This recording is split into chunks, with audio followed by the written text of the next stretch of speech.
धारावी शास्त्रीनगर मनपा लोपरा मराठी शाळेचे हे 3री 4थीचे शिक्षक आहेत संतोष सोनार सर. छान पद्धतीनं ते स्मार्ट टीव्हीच्या माध्यमातून विद्यार्थ्यांना अध्यापन करतायत. इयत्ता 3रीची मुलं आहेत ते अमर. ऐका जरा एक मिनिट मुलांनो, तुम्ही सगळे ह्या व्हिडिओमध्ये येत आहात, सगळ्यांनी लक्ष द्या. अमर हुतात्मा झाले.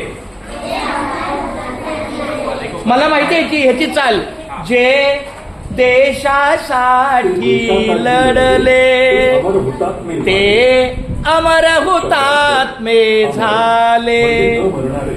अमर म्हणजे न मरणारे, ज्याला मरण नाही. म्हणजे देशासाठी ज्या वीरांनी बलिदान केले, जे देशासाठी लढले ते अमर हुतात्मे झाले. सोडिला सुखी घरदार, सोडिला सुखी संसार. द्या कविता द्या. पहिल्यापासून तुमचं स्टार्ट करतो.